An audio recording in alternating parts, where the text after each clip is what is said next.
everyone, and welcome to our knowledge transfer session. Today we're going to be talking about how to create an income bucket in retirement. It's one of the retirement strategies I personally use a fair amount for my retirees, and I think a lot of people naturally do this themselves. So I thought I'd describe the process, kind of what to look for, and give you basically an overview of this. So just to kind of remind everyone, my name is John Erickson. I have over 17 years in the financial services industry. I'm a graduate of Washington State, and majority of these presentations are going to be based around Washington State and Washington State laws and tax situations. Our standard disclosure statement, as I always tell people, these presentations are ultimately going to be general in nature because your financial situation could be different from the next person's, and a rule of thumb I give you on a presentation like this may not ultimately be accurate across every possible permutation. So what we're going to do today is we're talking about how to create an income bucket, and you have to understand the problem. What are we trying to do here?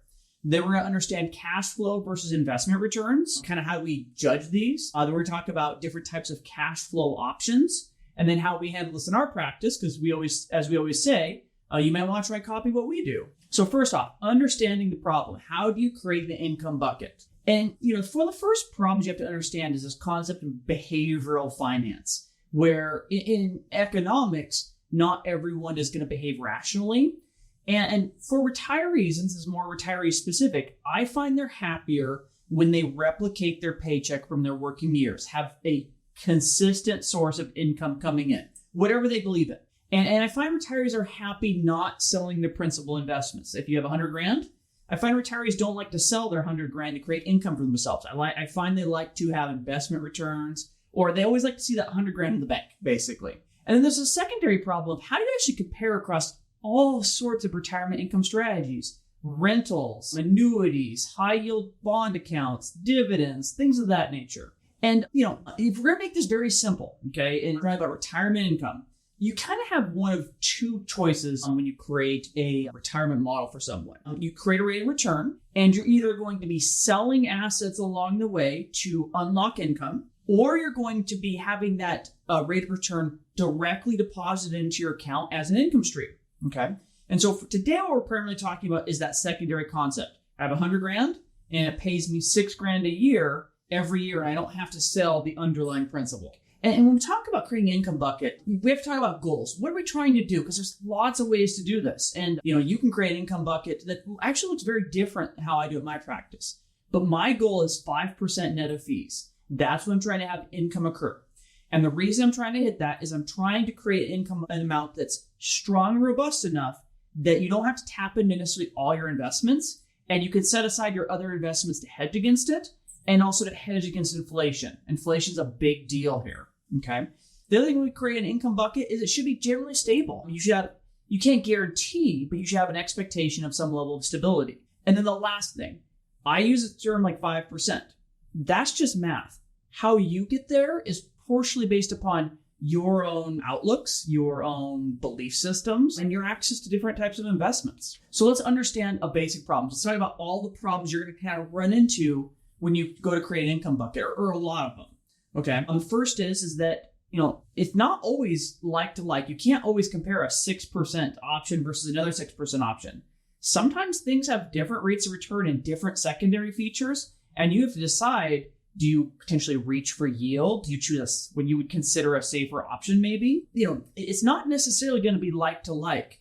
And it gets even harder because you could talk about all sorts of different products or solutions, all that actually create income for you. They all fit in this income bucket concept, okay? And then we haven't talked about overall rates of return versus yields. What about your timing? Does the income come at a relevant time for you to spend it? And how do you feel about the market? Sometimes people want guarantees. Sometimes people want to go for potentially bigger or longer term returns in exchange for less guarantees. And ultimately, when we create an income bucket, what I suggest is you need to create a process for yourself. How do you compare option A versus option B, option C? Well, I would suggest you should follow this process here. It's not the only way to do this, but I think this works really well for me.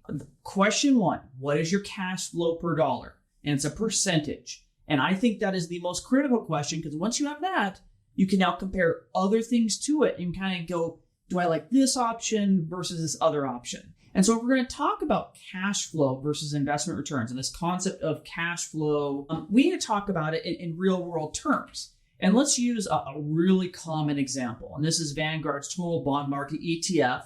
It's a huge ETF. A lot of people use it in retirement.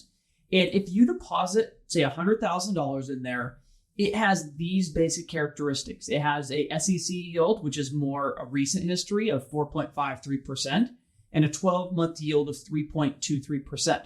So you put 100 grand in here, you generally expect to get this amount of income over the long term, every year, in fact. It's not guaranteed.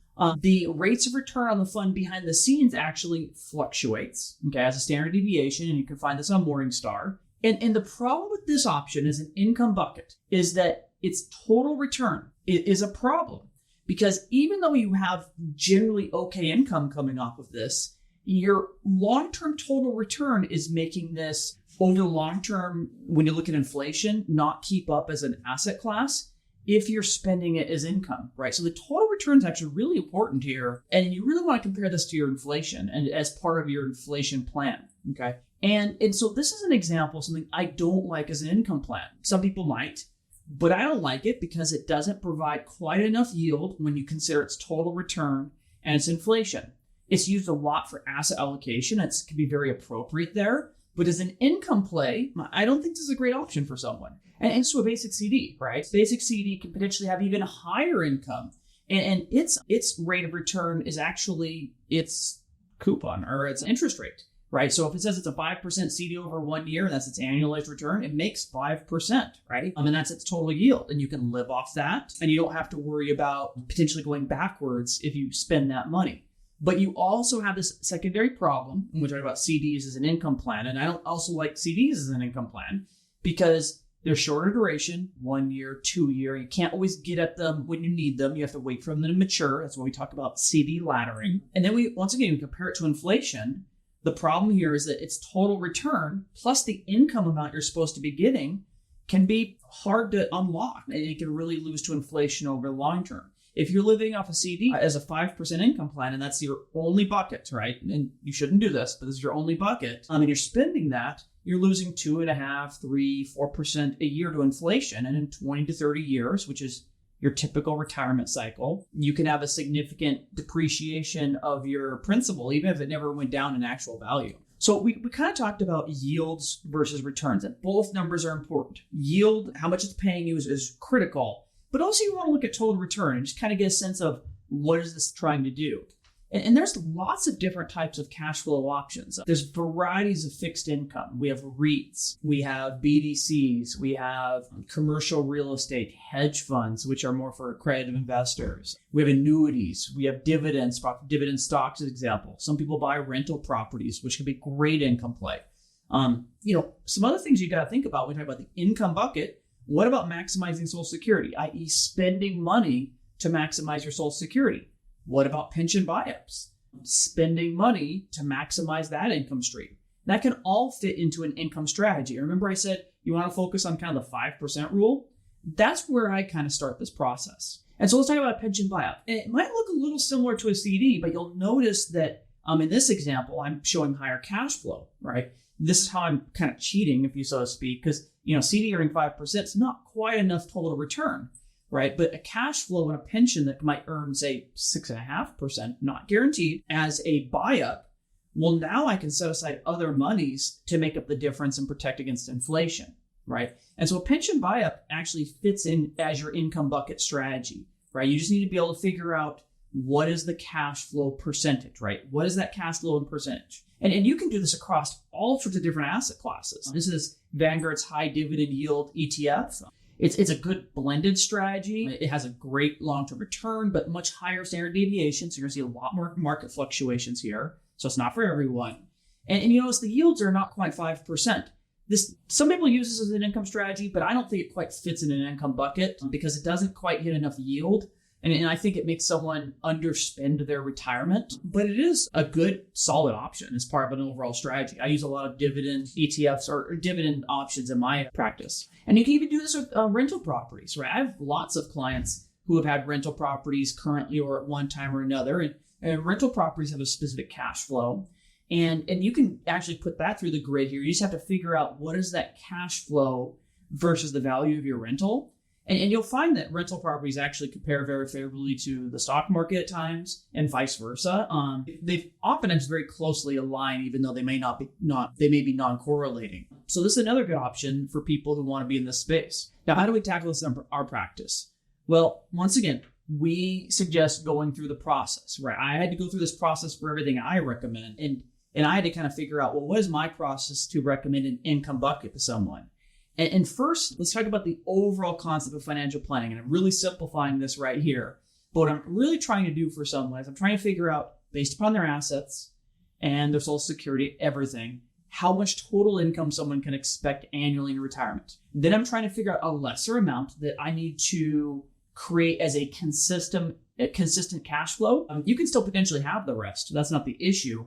It's just that I want a specific amount of specific cash flow and a specific amount that is going to be more elective in nature. Okay. And then once I have that figured out, I'm going to figure out defined income streams. I'm going to figure out the remainder at a 5% cash flow of what it takes to make the math work. And then I need to actually go back and look at the math again and make sure I didn't mess up my growth buckets. I didn't mess up my protection buckets. I could have an inflation plan. I have what I call a sleep at night plan, or you need to pause this for a year or two plan, right? And then I also need to make sure that this is the right model for someone. There are other retirement models, actually. I like this model a lot, but it's not for everyone. And then we have to agree, what are you going to fill these buckets with? Are you going to hire someone like me? Are you going to self-manage it? There's a lot of discussion that comes here.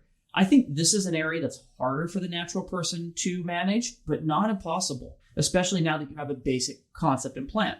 And remember, this is only supposed to be a component to your overall financial plan. You need to always look at inflation. You need to look at your overall plan rates of return. If you over-focus on the income bucket, you may not have enough rate of return across your plan. What are the other models? There are other models like an asset allocation model, which is a good strategy. What's your tax situation? What are your effective rates of return ending up being? And then there are lots of different features here you have to consider. But if you'd like to ever ask a question about an income bucket or run things by us, you're welcome to contact us. My name is John Erickson, and I hope that this was a good session for you today and you got some good value out of this. Thank you.